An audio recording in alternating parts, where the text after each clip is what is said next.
గౌరవనీయులు మన హైదరాబాద్ ప్రథమ పౌరురాలు మన మేయర్ గారు శ్రీమతి గద్వాల్ విజయలక్ష్మి గారు, స్థానిక శాసనసభ్యులు గౌరవనీయులు ఆరికపూడి గాంధీ గారు, గౌరవనీయులు స్థానిక పార్లమెంట్ సభ్యులు డాక్టర్ రంజిత్ రెడ్డి గారు, గౌరవనీయులు మాజీ మంత్రివర్యులు శాసన మండలి సభ్యులు డాక్టర్ పట్నం మహేందర్ రెడ్డి గారు, గౌరవనీయులు సత్తుపల్లి శాసనసభ్యులు పెద్దలు సండ్ర వెంకట వీరయ్య గారు, శాసన మండలి మాజీ సభ్యురాలు అదేవిధంగా మహిళా ఫైనాన్స్ కార్పొరేషన్ అధ్యక్షురాలు శ్రీమతి ఆకుల లలిత గారు, స్థానిక కార్పొరేటర్ గారు గౌరవనీయులు సోదరులు గంగాధర్ రెడ్డి గారు, గౌరవనీయులు ఇక్కడ మాజీ కార్పొరేటర్ గారు గచ్చిబౌలి సోదరుడు సాయిబాబా గారు, తర్వాత నగర మాజీ మేయర్ గారు సోదరుడు బొంతు రామ్మోహన్ గారు, మాజీ డిప్యూటీ మేయర్ గారు ప్రస్తుత కార్పొరేటర్ గారు బాబా ఫస్యుద్దీన్ గారు, జిహెచ్ఎంసి మన కమిషనర్ గారు గౌరవనీయులు లోకేష్ గారు, మా సిఈ సురేష్ గారు, సిసిపి దేవేందర్ రెడ్డి గారు. ఈరోజు ఈ కార్యక్రమం ప్రధానంగా చక్కగా ఆర్గనైజ్ చేయడానికి కారకులు మా special chief secretary Arvind Kumar garu, ఇంకా వేదిక పైన ఉన్న అధికారులందరికీ, వేదిక ముందున్న బిల్డర్ కమ్యూనిటీకి సంబంధించిన కన్స్ట్రక్షన్ కంపెనీస్ అదేవిధంగా ఇన్ఫ్రా కంపెనీస్ నుంచి విచ్చేసిన ఇంకా ఇతర నిర్మాణ రంగ సంస్థల ప్రతినిధులందరికీ పేరు పేరున, ముఖ్యంగా క్రెడాయ్, ట్రెడా, నెరెడ్కో ఇంకా ఇతర సంస్థలు టీబీఎఫ్ ఏదైతే సంస్థలు ఉన్నాయో వాటన్నిటి యొక్క ప్రతినిధులకి, పాత్రికేయ మిత్రులకి అందరికీ కూడా హృదయపూర్వకంగా నమస్కారాలు, హృదయపూర్వకంగా స్వాగతం. నెక్స్ట్ టైం సునీల్ రెడ్డి గారికి, రామకృష్ణారావు గారికి ఒక కండిషన్ ఏంటంటే, తెలుగు వాళ్ళు తెలుగులో మాట్లాడలేకపోతే నిజంగా అందరం కూడా రాను మన పిల్లలు, మీ మనవాళ్ళు మనవరాళ్ళు ఎవరు కూడా మరి తెలుగులో మాట్లాడే పరిస్థితి కానీ ఇంకోటి కానీ ఉండదు. కాబట్టి దయచేసి హైదరాబాద్లో ముందే కొద్దిగా తెలుగు తక్కువ అవుతుంది అంటున్నారు, మనం రాను తెలుగు వాళ్ళం కూడా తెలుగులో మాట్లాడకపోతే మన ఎవరికి కూడా మంచిది కాదు. దయచేసి నెక్స్ట్ టైం అన్నా మొత్తం సావధానంగా తెలుగులో సాకల్యంగా మాట్లాడే పరిస్థితి రావాలని మనస్ఫూర్తిగా కోరుకుంటున్నాను. హైదరాబాద్లో పుట్టి పెరిగిన వాళ్ళకి, హైదరాబాద్లో ఇక్కడికి వచ్చి స్థిరపడ్డ వాళ్ళకి ఒక అవాజ్యమైన మమకారం, ఒక అనురాగం ఈ సిటీ అంటే ఉంటుంది. నేను చిన్నప్పుడు నేను కూడా ఇక్కడికి వచ్చింది 4వ తరగతిలోనో 5వ తరగతిలోనో ఇక్కడికి వచ్చింది. అంతకంటే ముందు కరీంనగర్లో చదువుకున్నాను. వచ్చిన తర్వాత నేను కూడా అప్పుడు మా నాన్నగారు ఎమ్మెల్యే అయిన తర్వాత ఇక్కడికి రావడం జరిగింది. వచ్చిన తర్వాత ఒకసారి హైదరాబాద్లోకి వచ్చిన తర్వాత, హైదరాబాద్ వాతావరణం అలవాటు పడ్డ తర్వాత, హైదరాబాద్లో పరిస్థితులకి అడ్జస్ట్ అయిపోయిన తర్వాత జనరల్గా ఏమవుతుందంటే ఒక సంవత్సరం 2 సంవత్సరాలకే మనుషులు కొద్దిగా తెల్లబడ్డం మొదలు పెడతారు. ఇక్కడ వచ్చినప్పుడు అప్పట్లో చిన్నప్పుడు డైలాగ్ కొట్టేది ఏమంటే, అరే వీడికి గండిపేట నీళ్లు పడ్డాయిరా అనేది. అప్పుడు గండిపేట నుంచి నీళ్ళు వచ్చేది, మీ అందరు గుర్తుందో లేదో కానీ వీడికి గండిపేట నీళ్లు పడుతున్నాయి, బాగా తెల్లబడుతున్నాడు, ఎర్రగైతున్నాడు, కాబట్టి తప్పకుండా హైదరాబాద్ నీళ్లు వంటబట్టినాయి అనేది. ఆ రకంగా హైదరాబాద్ మహానగరం యొక్క చరిత్ర తీసుకుంటే 440 పైచిలుకు సంవత్సరాల చరిత్ర కలిగిన నగరం హైదరాబాద్. అట్లాంటి హైదరాబాద్లో 1908వ సంవత్సరంలో ఆనాడు మూసీ నదికి వరదలు వచ్చినప్పుడు మరి ఆనాటి అప్పటి హైదరాబాద్ సంస్థానానికి ఆనాడు ఉన్న నిజాం గారు మోక్షగుండం విశ్వేశ్వరయ్య గారిని పిలిచారు. పిలిచి హైదరాబాద్లో ఇట్లా వరదలు రావడం అనేది శ్రేయస్కరం కాదు, కాబట్టి ఎప్పటికైనా హైదరాబాద్ నగరం బాగుండాలి, ఈ నగరం విస్తృతం అవుతుంది, పెద్దదవుతుంది, తప్పకుండా ఒక మహానగరం అవుతుంది, భారతదేశమే గర్వించే ఒక మహానగరం అవుతుంది. భవిష్యత్తులో వరదల ముప్పు, భవిష్యత్తులో హైదరాబాద్ మరి ఎలాంటి వరదలు కానీ ఇంకోటి కానీ కాకుండా ఇక్కడ ఉండే వాటర్ బాడీస్ అన్నిటిని కూడా సరిగ్గా సమన్వయం చేసినట్టయితే బాగుంటుంది, ఒక ఇంజనీరింగ్ ప్రణాళిక ఇవ్వండి అని చెప్పి మోక్షగుండం విశ్వేశ్వరయ్య గారికి ఆనాడు 1908లోనే వారు ఒక పనప్ప చెప్పారు. ఆ క్రమంలో వచ్చిందే మన హిమాయత్ సాగర్, ఉస్మాన్ సాగర్. ఇప్పుడైతే గండిపేట నేను చెప్పానో ఆ గండిపేటకు సంబంధించి ఆనాడు 1920లో నిర్మాణం పూర్తయింది. 1908లో వరదలు వస్తే 20లో గండిపేట 2 ట్విన్ లేక్స్, ఏది ఉస్మాన్ సాగర్ అండ్ హిమాయత్ సాగర్ రెండింటి నిర్మాణం 1920లో అంటే సరిగ్గా 103 సంవత్సరాల కిందట పూర్తయింది. ఈ మాట ప్రత్యేకించి ఎందుకు ప్రస్తావిస్తున్నానంటే, హైదరాబాద్ నగరం యొక్క టోపోగ్రఫీ మీరు తీసుకుంటే వీఆర్ ఎట్ ఆల్టిట్యూడ్ ఆఫ్ of 535 meters above sea level. So ఇక్కడ ఎట్లా ఉందంటే టోపోగ్రఫీ తీసుకుంటే మనం అంతా కూడా కృష్ణానది బేసిన్లో ఉంటాం. మన హైదరాబాద్ మహానగరం కృష్ణానది బేసిన్లో ఉంటుంది. కృష్ణానదికి మీ అందరికీ కూడా తెలుసు, మూసీ ఏదైతే ఉందో, ఈసా మూసా కలిపి మూసీ ఏదైతే అవుతుందో ఆ మూసీ నది కృష్ణాకి ట్రిబ్యూటరీ, ఉపనది.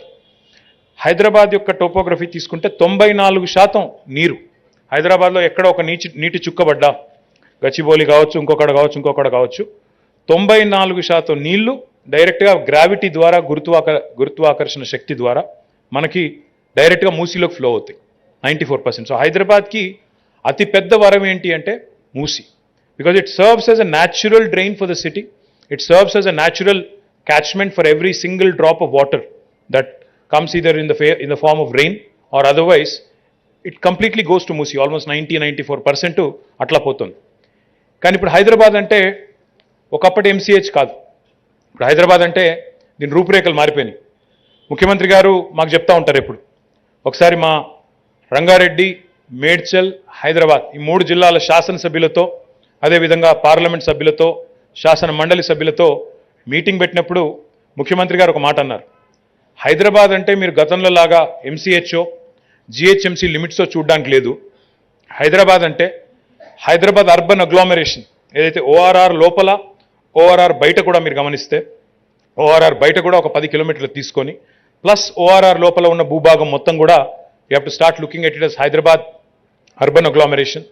అదేవిధంగా ఓఆర్ఆర్ మాత్రమే కాదు, భవిష్యత్తులో RRR కూడా వస్తుంది. ఈ RRR వల్ల కూడా హైదరాబాద్ అనేది లిటరల్గా చూస్తే as it is HMDA is the largest metro development authority in the country with 7,000 plus square kilometers. Hyderabad Metro Development Authority is the largest urban development authority in the country. ఆ మధ్యలో అమరావతి కొన్ని రోజులు ఆంధ్రప్రదేశ్లో మనకంటే పెద్ద అర్బన్ డెవలప్మెంట్ అథారిటీ క్రియేట్ అయింది, కాకపోతే ప్రస్తుతం అక్కడ కార్యక్రమాలు ఏమీ జరగడం లేదు. కాబట్టి you can definitely say that Hyderabad continues to remain and will be the largest urban development authority in the country today. The reason why I am saying this, దయచేసి ఇక్కడికి వచ్చిన నిర్మాణ రంగ సంస్థల ప్రతినిధులు, ఇప్పుడు మీరు ప్రతి ఒక్క బూత్లో నాకు చూపెట్టారు 50 చెరువులు మేము దత్తత తీసుకుంటున్నాం, ఒక్కొక్కరు ₹1 కోటి నుంచి 15 కోట్ల రూపాయల దాకా ఖర్చు పెడుతున్నాం. హైదరాబాద్ మహానగరంలో ఉండే చెరువులను ప్రభుత్వం ఏదైతే ఒక మంచి ఆలోచనతో, ఒక మంచి సంకల్పంతో వీటిని బాగు చేయాలి, సునీల్ రెడ్డి గారు చెప్పినట్టు పిల్లా పాపలతో కుటుంబంతో సహా వచ్చి అక్కడ సాయంత్రం పూట సేద తీరడానికి, కొద్దిసేపు టైం స్పెండ్ చేయడానికి, ఎందుకంటే వేరే స్పేసెస్ ఉండవు, ఇరుకు అపార్ట్మెంట్లు, చిన్న గల్లీల్లో ఇంకా వేరే జాగా ఉండదు. కాబట్టి కనీసం సేద తీరడానికి కుటుంబ సమేతంగా వచ్చి వాకింగ్కో, పెద్ద సీనియర్ సిటిజన్స్ అయితే వాకింగ్ చేయడమో, పిల్లలైతే ఎక్సర్సైజ్ చేయడమో, లేదా చిన్న పిల్లలు ఉంటే కనీసం వారిని ఒక రౌండ్ అట్లా తిప్పుకొని మంచి వాతావరణంలో కొంత టైం గడుపుదాం అనుకునే వాళ్ళకి ఎట్లా చేయాలి అని ఆలోచించినప్పుడు హైదరాబాద్ జిహెచ్ఎంసీ పరిధిలో, ఓఆర్ఆర్ పరిధిలో ఉండే ఒక 185 చెరువులు ఏవైతే మనకి జిహెచ్ఎంసీ పరిధిలో ఉన్నాయో ముందులో వీటిని ఏం చేద్దామని ఆలోచించాము. అంతర్గతంగా ఆలోచించినప్పుడు మేము ఆల్రెడీ కొన్ని ఎగ్జాంపుల్స్ కూడా నేను మీకు మెన్షన్ చేస్తాను. దుర్గం చెరువు మీరు అందరు చూసే ఉంటారు. దుర్గం చెరువు ఎప్పుడైతే బ్రిడ్జ్ కట్టామో, ఆ తర్వాత ఎప్పుడైతే అక్కడ చుట్టూ లేక్ డెవలప్మెంట్ కూడా చేశామో, ఈరోజు it has become a huge tourist attraction. ఈ మధ్యకాలంలో మీరు సినిమాలు కనుక చూసింటే నాకు తెలిసి దుర్గం చెరువు బ్రిడ్జ్ లేని సినిమా ఈ మధ్యకాలంలో రాలేదు. ఇంకా హైలైట్ ఏంటంటే మొన్న ఇదే రోడ్, పక్క రోడ్ ఉంది కదా, ఈ లింక్ రోడ్ కొత్తగా డెవలప్ చేసిన రోడ్డు, ఈ కోవిడ్ టైంలో నేను కూడా కొద్ది సినిమాలు ఎక్కువ చూశాను. ఓటీటీలో నెట్ఫ్లిక్స్లో ఏదో సినిమా చూస్తుంటే ఒక మలయాళం సినిమా చూస్తున్నాను. ఆ సినిమాలో పృథ్వీరాజ్ గారు అనుకుంటాను నా లీడ్ క్యారెక్టర్.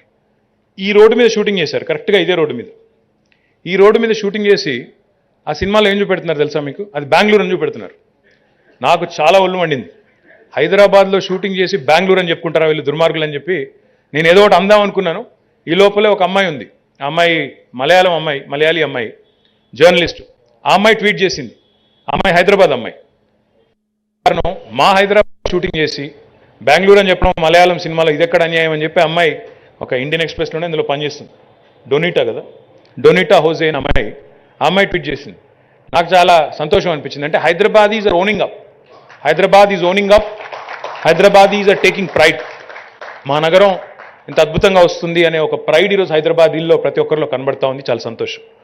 మాకు రెగ్యులర్గా, నేను ఇండస్ట్రీస్ మినిస్టర్ కూడా కాబట్టి రెగ్యులర్గా ఇన్వెస్టర్స్ వస్తూ ఉంటారు.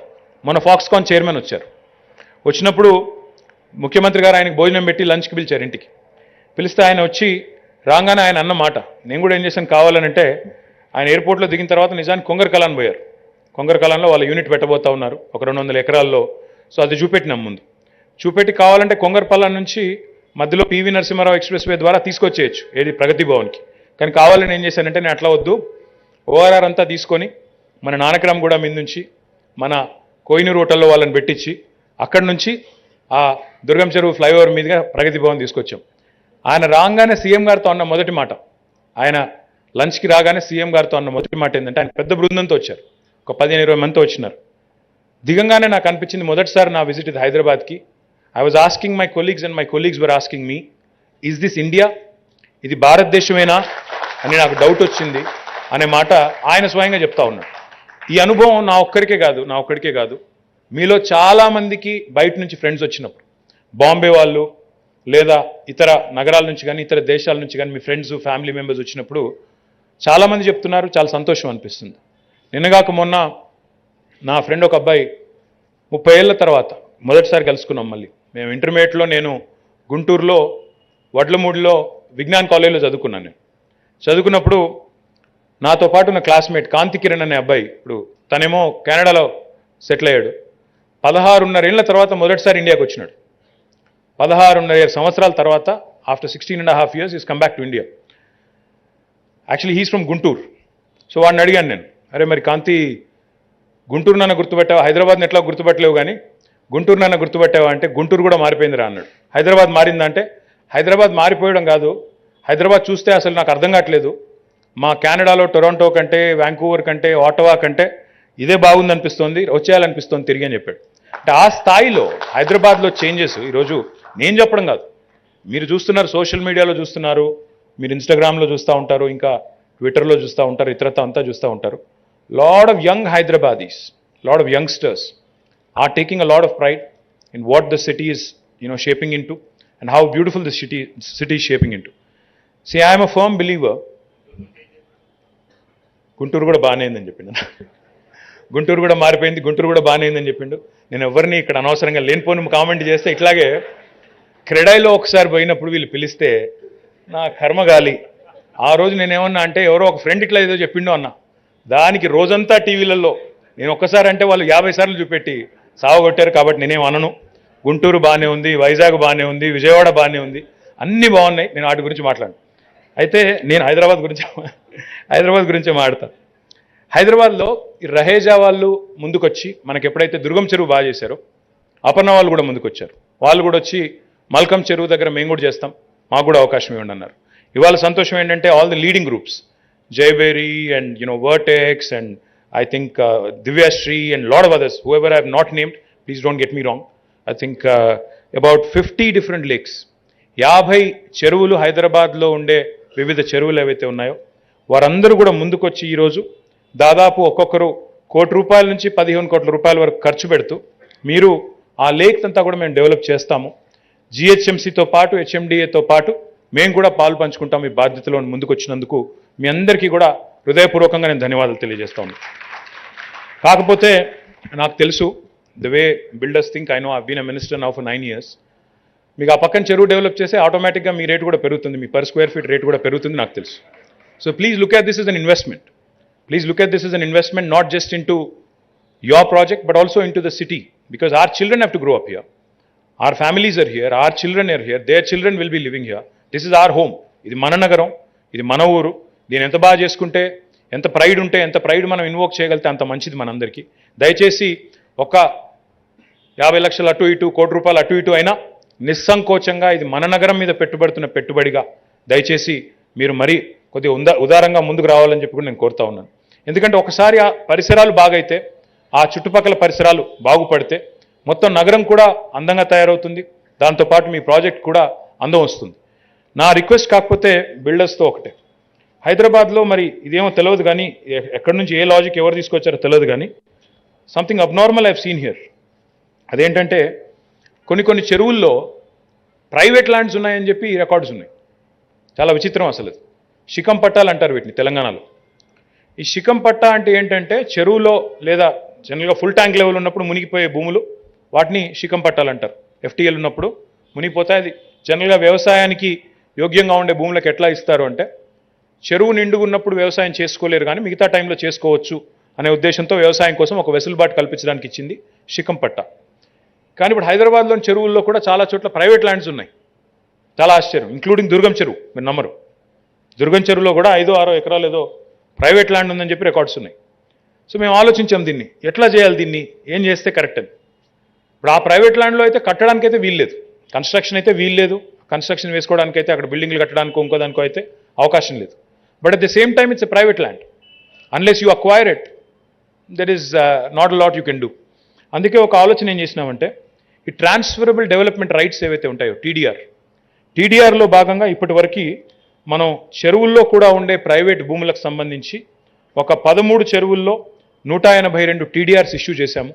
దానిలో భాగంగా ఒక 115 ఎకరాలు సేకరించాము. TDR is issued at 200%.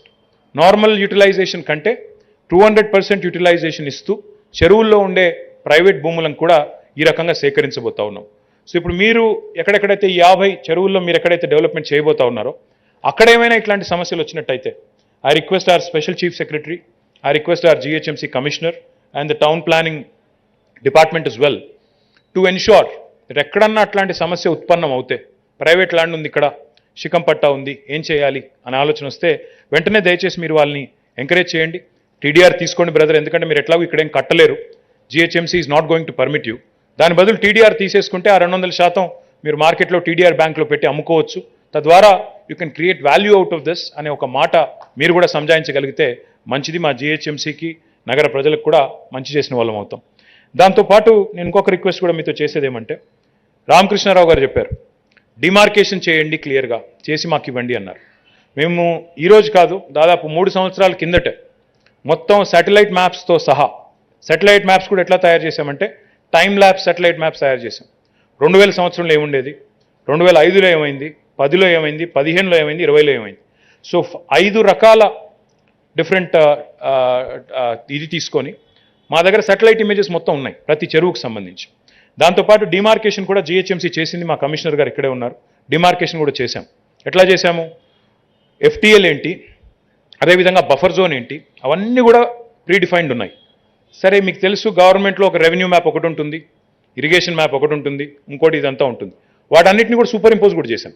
చేసి wherever your starting work, my humble request to Aravind Kumar and Lokesh Kumar garu, దయచేసి before they jump in to the field, వాళ్ళు ఫీల్డ్లోకి వెళ్ళే ముందు, పని ప్రారంభించే ముందే వారికి క్రిస్టల్ క్లియర్గా, ఎందుకంటే వాళ్ళ భాగస్వామ్యం కూడా కావాలి డిజైనింగ్లో కానీ ఇంకో దానిలో కానీ, వారి భాగస్వామ్యం, వారి ఇన్పుట్స్ కూడా ఉండాలి డెఫినెట్గా. ఎందుకంటే ప్రైవేట్ సెక్టర్లో వారికి ఎక్కువ పెద్ద టీమ్స్ ఉంటాయి, ఆర్కిటెక్చర్ టీమ్స్ కానీ ల్యాండ్స్కేపింగ్ టీమ్స్ కానీ పెద్ద ఎత్తున ఉంటాయి. కాబట్టి వారి ఇన్పుట్ కూడా తీసుకోండి. తీసుకోవడంతో పాటు ప్లీజ్ ఫ్రీజ్ ద డిజైన్. వాళ్ళు పని ప్రారంభించే కంటే ముందే లీగల్ అవాంతరాలు లేకుండా, చిక్కులు లేకుండా, చికాకులు లేకుండా పనిచేసేదానికి డిజైన్ ఫ్రీజ్ చేసి బఫర్ ఎంత, ఎఫ్టీలు ఎక్కడి దాకా ఉంది, అది నిర్దిష్టంగా ఇస్తే తప్ప పని అవ్వదు. కాబట్టి దయచేసి మీతో కూడా కోరేది, ఎవరెవరైతే 50 సంస్థల ప్రతినిధులు తీసుకున్నారో వారితో కూడా కోరేది ఏమంటే, మీరు క్రిస్టల్ క్లియర్గా ఆ క్లారిటీ వచ్చిన తర్వాతే ఫీల్డ్లో దిగి పని స్టార్ట్ చేయండి. లేకపోతే పని స్టార్ట్ చేసి ఎవడో కోర్టుకు పోయి ఇంకోటై పని అయిపోతే కూడా బాగుండదు, మీకు బాగుండదు, మాకు బాగుండదు. దయచేసి అది పూర్తి స్థాయి స్పష్టతతో అప్పుడు నిర్మాణంలోకి పోతేనే బాగుంటుందనేది ఒక request. At the same time మా పత్రికా విలేకరులు మిత్రులు ఇక్కడ ఉన్నారు.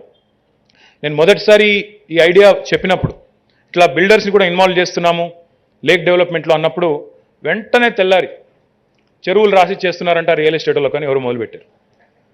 అయ్యా మేము చెరువులు రాసి ఇవ్వడం లేదు, మళ్ళీ కెమెరాలు చూసి చెప్పాలి, లేకపోతే మళ్ళీ వీళ్ళు ఎందుకు పెడతారని. మేము చెరువులు రాసి ఇవ్వడం లేదు, చెరువుల డెవలప్మెంట్లో, చెరువుల సుందరీకరణలో, పట్టణ ప్రజలకు ఆహ్లాదకరమైన వాతావరణాన్ని అందించే క్రమంలో కేవలం వాళ్ళని భాగస్వాములను చేస్తూ సామాజిక బాధ్యతలో భాగంగా వారితో కూడా ఖర్చు పెట్టిస్తున్నాం. ఇదివరకు హైదరాబాద్లో వాళ్ళు నిర్మాణ రంగ ప్రతినిధులు ఇట్లాంటి సామాజిక సేవా కార్యక్రమాల్లో, ఇతర కార్యక్రమాల్లో పాల్గొనేది. కానీ ఈరోజు ఈ చెరువుల కార్యక్రమాల్లో కూడా వాళ్ళని భాగస్వాములను చేస్తున్నాం తప్ప ఎక్కడా కూడా ఎంక్రోచ్మెంట్లనో లేకపోతే చెరువులు బూడి చేసి బిల్డింగులు కడతారనో అట్లాంటి కార్యక్రమాలకు మాత్రం మేము తీయడం లేదు. దయచేసి మీరు కూడా అర్థం చేసుకోవాలని చెప్పి కూడా నేను కోరుతా ఉన్నాను. ఎందుకంటే దీనిలో లేనిపోయిన అపోహలు సృష్టిస్తారు. వెంటనే బిల్డర్లు, గవర్నమెంటు కుమ్మక్కై చెరువులు మింగేస్తారు, ఇంకేం మిగలదు అని చెప్పి పనికిమాలిన కొంతమంది సోషల్ మీడియాలో అడ్డమైన వార్తలు రాస్తారు. అది మంచిది కాదు, అట్లాంటి ఆలోచన లేదు.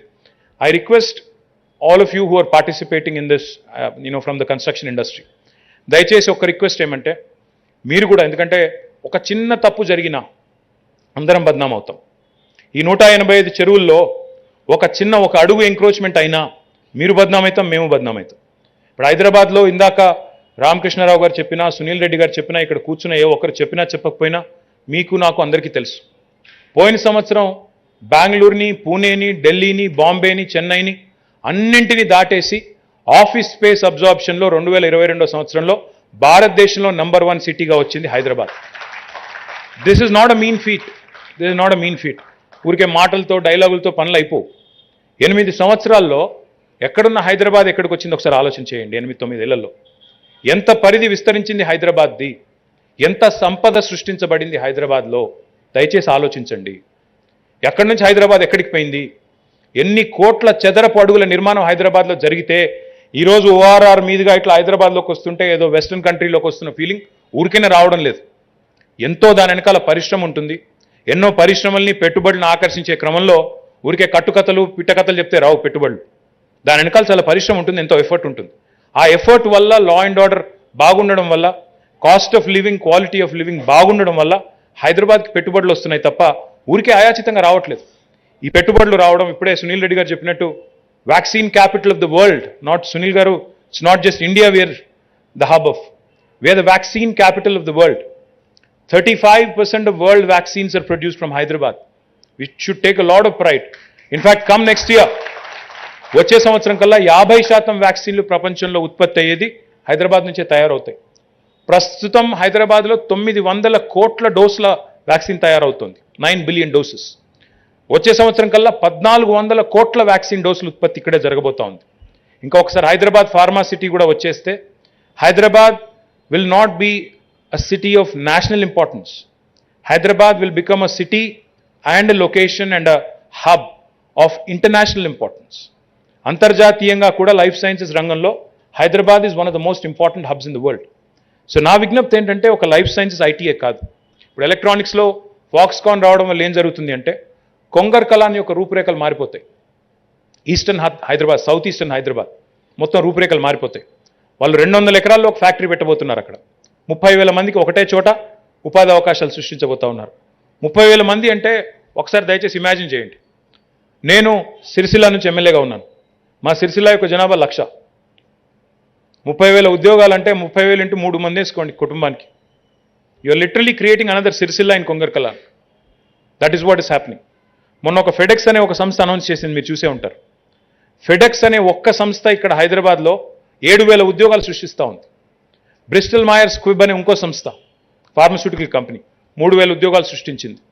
7,000 ప్లస్ 3,000 అంటే 10,000. ఈ 2 కంపెనీల మధ్యలోనే 10,000 ఉద్యోగాలు. 10,000 ఇంటూ 3 వేసుకుంటే ఫ్యామిలీ సైజు ఒక అచ్చంపేట మున్సిపాలిటీని మళ్ళీ హైదరాబాద్లో యాడ్ చేస్తూ ఉన్నాం. These are not small numbers. Last year ఇప్పుడే సునీల్ రెడ్డి గారు చెప్పారు 1,50,000 కొత్త ఉద్యోగాలు ఐటీలో హైదరాబాద్లో వచ్చినాయి అని. 1,50,000 ఉద్యోగాలు అంటే దాదాపు 4.5 లక్షలు కొత్తగా హైదరాబాద్లో వచ్చి చేరుతూ ఉన్నారు. మీరు ఆలోచించండి, ఒకసారి ఊహించండి. దానివల్ల వచ్చే అవకాశాలు, దానివల్ల క్రియేట్ అయ్యే డిమాండ్ ఎంత, దానివల్ల ఉత్పన్నమయ్యే సంపద ఎంత, దానివల్ల డైరెక్ట్ ట్యాక్సెస్ రూపంలో, ఇండైరెక్ట్ ట్యాక్సెస్ రూపంలో హైదరాబాద్ యొక్క స్టేచర్ ఎట్లా పెరుగుతోంది. ఇది ఒక ఐటీ రంగంలో నేను చెప్పేది. ఇది కాకుండా మళ్ళీ లైఫ్ సైన్సెస్లో పెరుగుతున్నాం.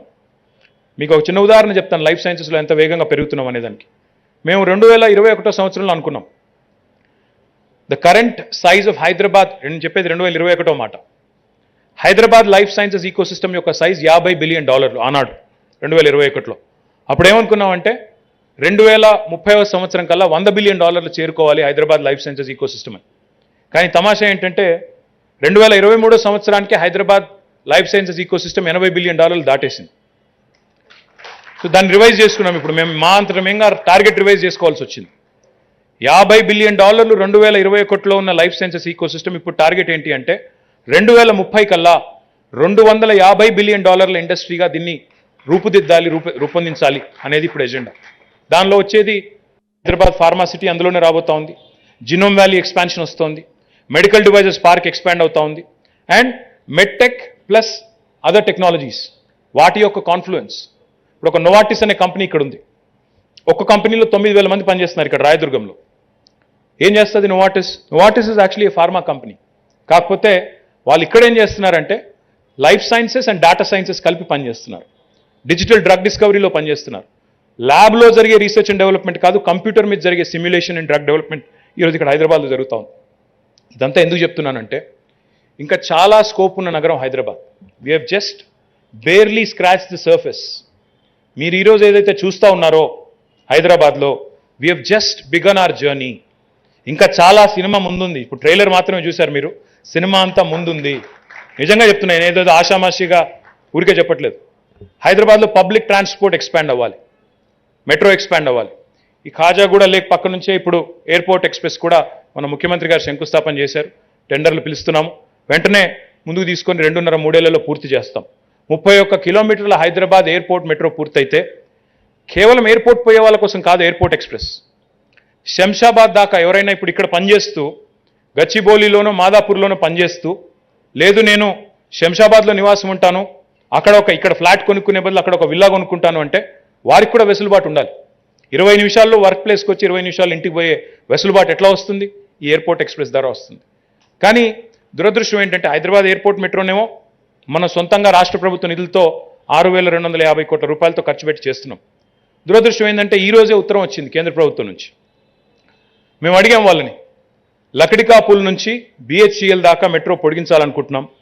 అదేవిధంగా నాగోల్ నుంచి ఎల్బీ నగర్ 5 కిలోమీటర్ల గ్యాప్ మిగిలింది, దాన్ని కూడా కనెక్ట్ చేయాలనుకుంటున్నాం. అదొక 31 కిలోమీటర్లు అవుతుంది, దానికి సహకరించండి అని కోరాం. దురదృష్టం ఏంటంటే ఇవాళ వచ్చింది మాకు రిపోర్ట్, వాళ్ళ లెటర్ వచ్చింది. ఇట్ ఈస్ నాట్ ఫీజిబుల్ అంట. ఏది మన ట్రాఫిక్ లేదంట, సరిపడా ప్రయాణికులు ప్రయాణించరంట. ఏది మనకి పటాన్ చెరువు నుంచి లగ్డికాపుల్ నుంచి పటాన్ చెరువు బిహెచ్ఎల్ నుంచి పటాన్ చెరువు వచ్చే మార్గంలో ఇట్ ఈస్ నాట్ ఫీజిబుల్. ఇది వాళ్ళు పంపిన లెటర్. అంటే కొన్ని విషయాలు బాధ ఎక్కడ అనిపిస్తుంది అంటే, ఇప్పుడు ఉత్తరప్రదేశ్ రాష్ట్రం ఉంది, అక్కడ 10 నగరాల్లో మెట్రో కడుతున్నారు, 10 పట్టణాల్లో, కాన్పూర్లో, మీరట్లో, అలహాబాద్లో, ఎక్కడెక్కడ కడుతున్నారు. అక్కడ 10 నగరాల్లో కడుతున్నారు. ప్రతి నగరంలో అక్కడ కేంద్ర ప్రభుత్వం డబ్బులు ఇస్తుంది. ఇప్పుడు డబ్బులు ఇచ్చే ఉద్దేశం లేకపోతే మేము ఇవ్వము చెప్తే అయిపోద్ది కదా. ఈ సోది ఎందుకు? ఇక్కడ మీకు ప్రయాణికులు లేరు, ఎక్కేవాళ్ళు లేరు మెట్రో. ఒకవైపేమో మెట్రో ఎక్కేవాళ్ళు లేరు, ఫీజిబిలిటీ లేదని వాళ్ళ రిపోర్ట్. ఇంకోవైపేమో అమీర్పేట మెట్రో స్టేషన్ చూస్తే అది మొత్తం ఇట్లా నిండిపోయి మాకు వీడియోలు వస్తూ ఉంటాయి, సార్ కోచ్లు పెంచండి, ట్రైన్లు పెంచండి, ఏం చేస్తున్నారు మీరు అనుకోవైపు తిడుతూ మాకు మెసేజ్లు వస్తూ ఉంటాయి. ఏది నమ్మాలి నేను? అంటే ఇంత ఇల్లాజికల్గా మనకంటే 1/10 ఉండే నగరాలకేమో డబ్బులు ఇచ్చి అక్కడ మెట్రో ముందుకు తీసుకుపోయేటట్టు చేసి, ఇక్కడ మాత్రం ఫీజిబిలిటీ లేదని ఒక తప్పుడు రిపోర్ట్ ఇస్తే ఏమనాలి వీళ్ళని? హైదరాబాద్ డెవలప్ అయితే, తెలంగాణ డెవలప్ అయితే దేశం డెవలప్ అయినట్టు కాదా? దేశ సంపదలో హైదరాబాద్ సంపద ఉపయోగపడట్లేదా? తెలంగాణ నుంచి మనం పన్నులు కట్టడం లేదా? మీ అందరికీ ఐడియా ఉండాలని చెప్తున్నాను. తెలంగాణ నుంచి పోయిన 9 ఏళ్లలో మనం కట్టిన డబ్బులు డైరెక్ట్ ఇండైరెక్ట్ ట్యాక్సెస్ రూపంలో కేంద్ర ప్రభుత్వానికి 3,68,000 కోట్లు. మనకి వెనక్కి డెవల్యూషన్ రూపంలో తిరిగి వచ్చేది కేవలం 1,68,000 కోట్లు. అంటే మన డబ్బులు, మన తెలంగాణ నుంచి ఉత్పత్తి అయ్యే డబ్బులు, మనం పన్నుల రూపంలో కడుతున్న డబ్బులు ఇతర నగరాల్లో వాడుతూ మన కాడికి వచ్చేసరికి మొండి చేయి చూపెడితే బాధ అనిపిస్తుందా అనిపించదా? దయచేసి మీరు ఆలోచించాలని చెప్పి నేను కోరుతా ఉన్నాను. మనం కట్టిన ప్రతి పైసా వెనక్కియాలనేంత మూర్ఖుని కాదు నేను. డెఫినెట్గా వెనకబడ్డ ప్రాంతాలకి ఈ దేశంలో తెలంగాణ లాంటి ఆర్థిక చోదక శక్తులు, economic engines should drive this country forward. I know that Hyderabad is an economic engine for the country, not just Telangana. But at the same time వివక్ష చూపినప్పుడు బాధ అనిపిస్తుంది, డిస్క్రిమినేషన్ చూపినప్పుడు బాధ అనిపిస్తుంది. దయచేసి కేంద్ర ప్రభుత్వానికి కూడా ఈ వేదిక ద్వారా నేను విజ్ఞప్తి చేస్తూ ఉన్నాను. హైదరాబాద్ లాంటి నగరం, తెలంగాణ లాంటి రాష్ట్రం ఎదిగితే ఈ దేశానికి మంచిది. దేశం 5 ట్రిలియన్ ఎకానమీ కావాలన్నా, 10 ట్రిలియన్లు కావాలన్నా, 15 ట్రిలియన్లు కావాలన్నా, 20 ట్రిలియన్ కావాలన్నా హైదరాబాద్ లాంటి నగర బాగోగులు, తెలంగాణ లాంటి ప్రోగ్రెసివ్ స్టేట్కి మద్దతు ఇవ్వండి అని చెప్పి కూడా నేను హృదయపూర్వకంగా ప్రధానమంత్రి గారికి, కేంద్ర ప్రభుత్వానికి ఈ వేదిక ద్వారా చేతులు జోడించి విజ్ఞప్తి చేస్తా ఉన్నాను. ఇది మంచిది కాదు. రాజకీయాల్లో గెలుస్తాం, ఓడుతాం. ఇప్పుడు మా గంగాధర్ రెడ్డి ఇక్కడ ఉన్నాడు, మా తమ్ముడు బీజేపీలో ఉన్నాడు. సరే, లైఫ్లో అందరం మిస్టేక్స్ చేస్తాం, ఆయన కూడా చేశాడు, దాట్స్ ఓకే.